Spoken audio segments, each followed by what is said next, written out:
So I used to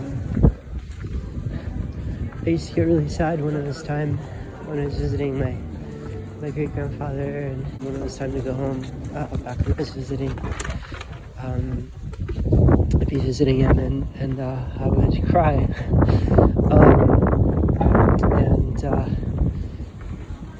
There were, things at home where I was living that were, frightening and that caused me anxiety. And he saw this, my great grandfather, and he told me he was going to teach me a trick. He asked me if I had my key to my house at home, which was kind of a big thing, because my key I was always losing my key, my house key, which when I first came home from school at home, I would have to let myself in, so it was a big deal when I lost it because I'd be locked out. But I think sometimes I would lose it on purpose because I really didn't want to go home. I loved being at school because I wasn't there. But anyway, so he asked me to take out my key, and he told me that the trick went like this. He said to put the key in my hand. My great-grandfather did these kinds of magic tricks, so he said to put the key in the palm of my hand and close my hand around it, and to just kind of concentrate on the feeling of the key and the metal, how it goes from cool to warm, and to let that warmth spread throughout me. When I did, which always calmed me down. He said that I was going to open a door right now with that key, exactly doing what I'm doing, a different door though. And he told me that they had these doors in Japan.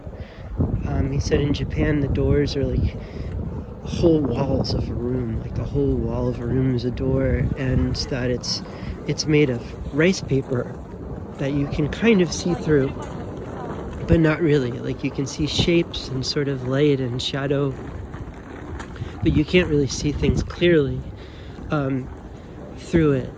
He said you can't see out of it clearly, and nobody outside can see clearly what's really inside.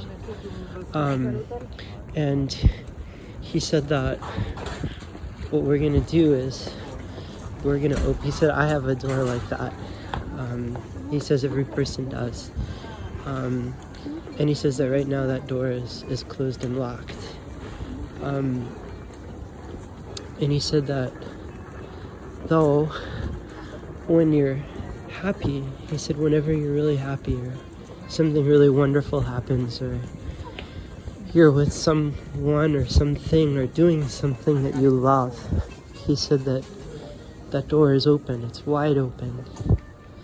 And he said that in those moments, the thing that we call happiness, what we're actually experiencing is all the love and the goodness and creativity in the world.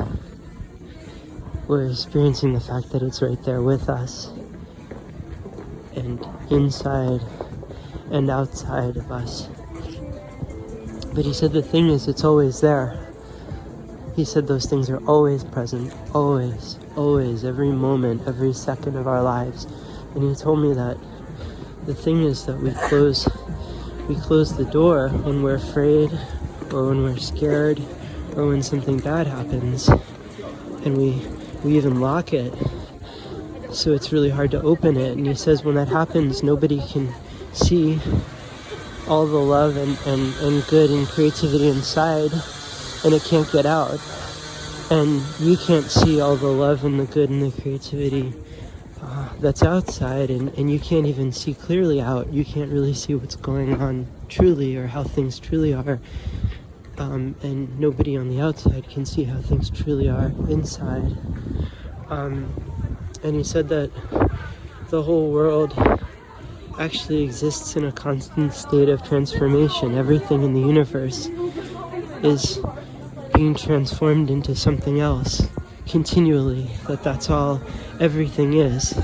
And he said that love and that goodness and that creativity is what makes our bodies and the way that our bodies feel and our circumstances and all the events surrounding us, and continually is transforming them into something new. Because he said, your body's always growing, isn't it? And I said, yes, and it's always changing. It looks different every year. If you could really notice, it looks different every day. And he said everything in the universe is like that. And he says it's the good and the love and creativity in the world that's doing it.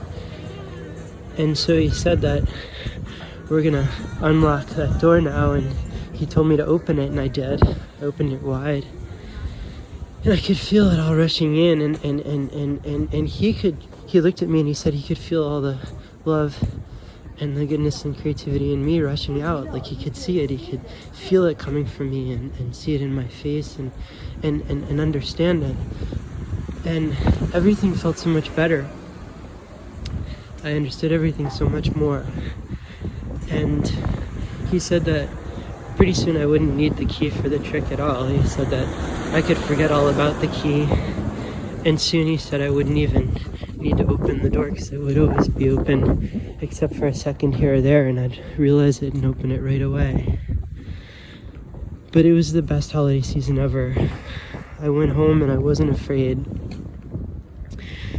And I realized that even, when my stepfather hit me or was rough with me or something, that only actually really hurt for a second.